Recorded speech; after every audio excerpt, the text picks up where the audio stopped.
Hi! This is Revathi. Welcome to అందమైన కథల పొదరిల్లు. ముందుగా వీడియోస్‌కి లైక్స్, కామెంట్స్, షేర్ చేస్తున్న ప్రతి ఒక్కరికి నా హృదయపూర్వక ధన్యవాదాలు.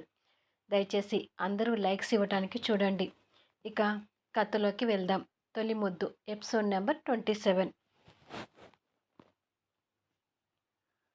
ఉదయం 10 అవుతుండగా చాప మీద పడుకున్న యష్ నిదానంగా మేలుకొని తల బరువుతో లేచి కూర్చొని 2 చేతులతో తల పట్టుకొని విదిలించుకొని చాప మీద ఉండటం చూసి ఆశ్చర్యపోతూ తన ఒంటి మీద ఉన్న పెళ్లి బట్టలు చూసుకోగానే పెళ్లి రీల్ అంతా గిర్రున కళ్ళ ముందు తిరిగి దీక్షకి తాళి కట్టింది గుర్తొచ్చి ఒక్కసారిగా షాక్ అవుతూ కోపంతో టక్కున లేచి నానా నానా అని గట్టిగా అరుస్తూ రూమ్లో నుంచి బయటకు వస్తాడు. ప్రతాప్ గారు సోఫాలో తాపీగా కూర్చొని పేపర్ తిరిగేస్తూ ఏమిట్రా అని అడుగుతాడు. యష్ దీక్ష కోసం ఇల్లంతా వెతుకుతూ నా పెళ్లి దీక్షతో అని ఎందుకు చెప్పలేదు, అసలు ఆ దుర్మార్గురాలు ఏది అని అడుగుతాడు కోపంగా. తప్పు, కట్టుకున్న భార్యను పట్టుకొని దుర్మార్గురాలని తిట్టకూడదు అని ప్రతాప్ గారు అంటుండగానే పద్దు లల్లి కూడా అక్కడికి వస్తారు. తప్పో ఒప్పో ముందు అసలు ఆవిడ ఏది అంటూ దీక్ష కోసం కోపంగా వెతుకుతూ అడుగుతాడు. నీ భార్యని తర్వాత వెతుక్కోవచ్చు కానీ నిన్న నువ్వు చేసిన పనేమిట్రా? పెళ్లి బట్టల్లో అలా బార్‌కి వెళ్ళిపోవడమేనా? పెళ్లి రోజు కూడా పీకల దాకా తాగి రావడానికి సిగ్గుగా అనిపించలేదా? పాపం కొత్తగా మన ఇంటికొచ్చిన ఆ అమ్మాయి ఏమనుకుంటుందనే ఒక ఆలోచన కూడా లేదా? అని కొడుకు మీదకి విరుచుకుపడతాడు ప్రతాప్ గారు. ఆవిడ ఏమనుకుంటే నాకెందుకు కానీ ముందు తనేది అంటాడు తన కోసం వెతుకుతూనే. యష్ కోపాన్ని చూసి పద్దు లల్లి కాస్త బెదిరిపోతూ చూస్తుంటారు. ప్రతాప్ గారు చదివిన పేపర్ మడత పెడుతూ దీక్ష ఇంతకుముందే వాళ్ళ అమ్మగారి ఇంటికి వెళ్ళింది. నువ్వు లేచి ఉంటే నీకు కూడా చెప్పేసి వెళ్ళేది. కానీ తమరికి మందు మత్తులో 10 వరకు తెల్లవారలేదు కదా. సాయంత్రానికి మనమందరం కూడా వాళ్ళ ఇంటికి వెళ్తున్నాం. రెడీగా ఉండు అంటాడు. ఏంటి, మనం వాళ్ళింటికి వెళ్తున్నామా? ఎందుకు అని అడుగుతాడు యష్ అంతే కోపంగా చూస్తూ. ఈరోజు మీ అత్తగారింట్లో మీకు శోభనం ఏర్పాట్లు జరగబోతున్నాయి. అందుకే దీక్షని కాస్త ముందుగా రమ్మని వాళ్ళ అమ్మా నాన్న చెప్పారు. ఇప్పుడే దీక్షని వాళ్ళ ఇంటి దగ్గర పంపించి వచ్చాను. మనం కూడా సాయంత్రానికి వాళ్ళ ఇంటికి వెళ్ళాలి అని ఆర్డర్ వేసినట్టుగా చెప్తాడు ప్రతాప్ గారు. ఏంటి, దీక్షకు నాకు శోభనమా? ఇట్స్ ఇంపాసిబుల్ అంటాడు. పాజిబుల్లో ఇంపాసిబుల్లో తర్వాత సంగతి. ముందు మీ అత్తగారి ఇంటికి వెళ్ళటానికి సిద్ధంగా ఉండు అని ప్రతాప్ గారు కోపంగా చెప్తారు. అసలు శోభనం ఏర్పాట్లు చేయడం ఏంటి? దీక్షకి నా కండిషన్స్ గురించి చెప్పలేదా? అందుకే శోభన ఏర్పాట్లు చేస్తున్నారా అని అడుగుతాడు యష్ ఆవేశంగా. నువ్వు నీ వెధవ కండిషన్స్ అంటూ కొడుకు వైపు కోపంగా చూసి ప్రతాప్ గారు అక్కడి నుంచి వెళ్ళిపోతారు. ఏమిటమ్మా ఇది? ఎందుకు నాన్న ఇలా చేశాడు?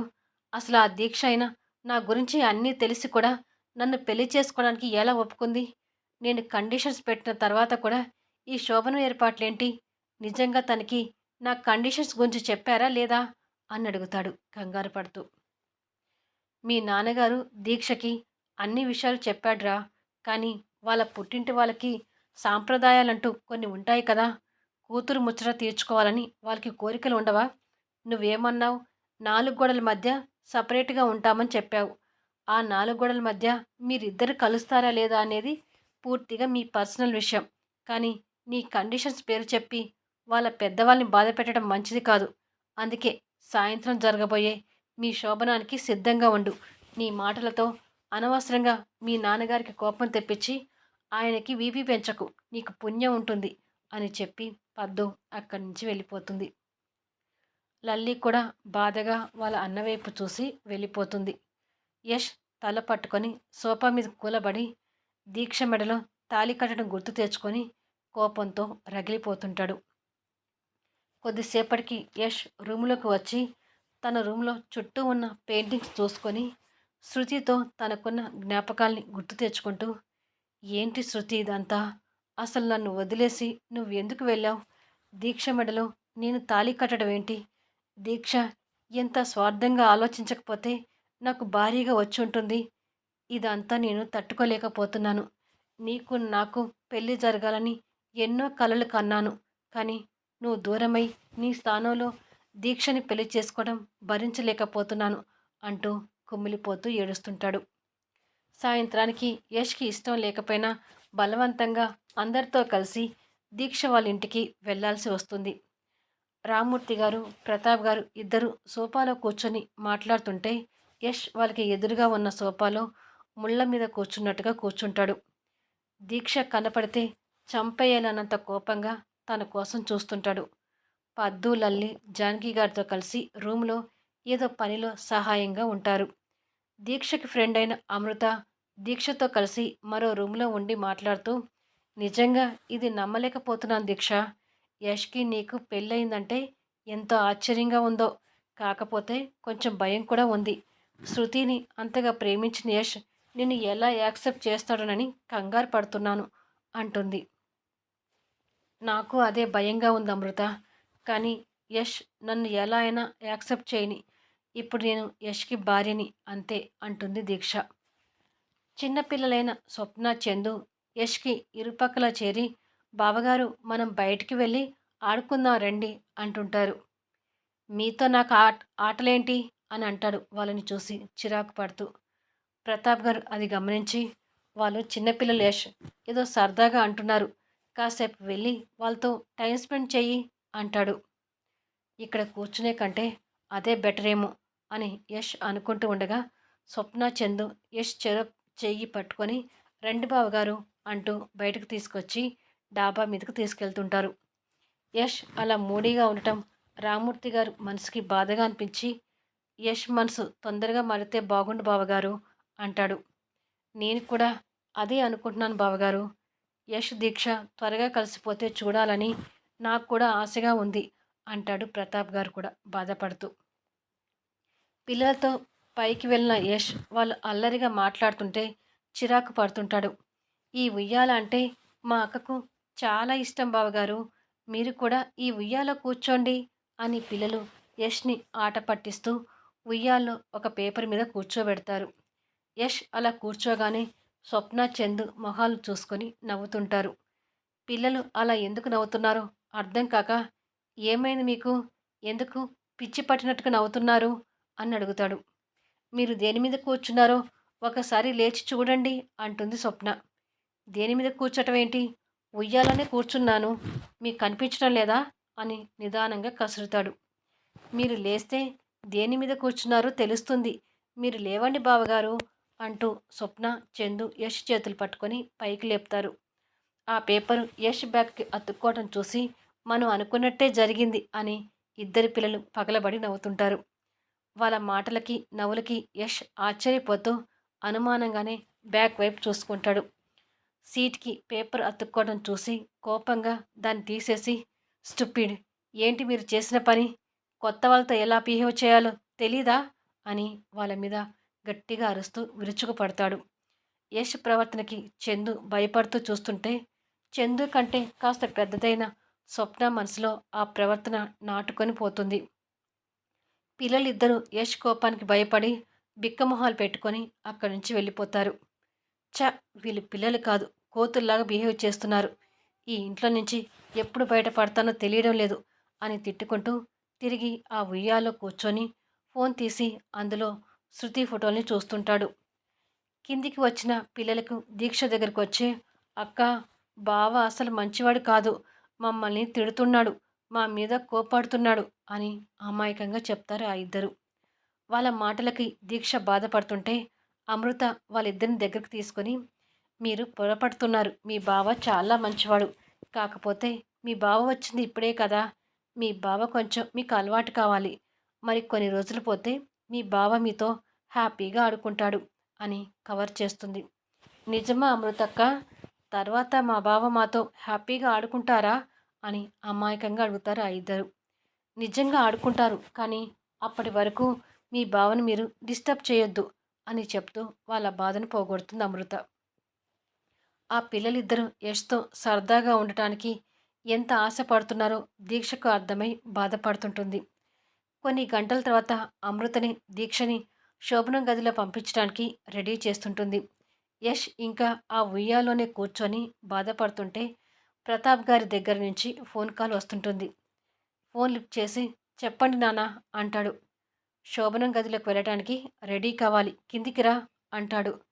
సరే నాన్న అని కోపంగా ఫోన్ పెట్టేసి దీక్ష సంగతి చూడటానికైనా శోభనం గదిలోకి వెళ్ళాలి అని అనుకుంటాడు కోపంగా. అమృత దీక్షని శోభన పెళ్లి కూతురు శారీలో అందంగా రెడీ చేసి చాలా అందంగా ఉన్నావు దీక్ష అంటుంది. దీక్ష చిన్న నవ్వు నవ్వి ఊరుకుంటుంది. సరే దీక్ష, ఇప్పటికే నాకు చాలా లేట్ అయింది, ఇక నేను ఇంటికి వెళ్తాను అంటుంది అమృత. సరే అమృత, జాగ్రత్తగా వెళ్ళు అంటుంది దీక్ష. అలాగే, మీ శోభనం ఎలా జరిగిందో నాకు రేపు ఫోన్ చేసి ఆ కబుర్లు చెప్పాలి అంటుంది నవ్వుతూ. దీక్ష బలవంతంగా ఒక చిన్న నవ్వు నవ్వి ఊరుకుంటుంది. సరే వస్తాను, యష్ని కూడా కలిసి వెళ్తాను అని చెప్పి ఆ రూమ్ నుంచి వస్తుంది. మిగతా అందరికి కూడా బాయ్ చెప్పి బయటికి వెళ్ళబోతుండగా తనకు యష్ ఎదురవుతాడు. Hi Yash, happy married life అని అంటుంది అమృత.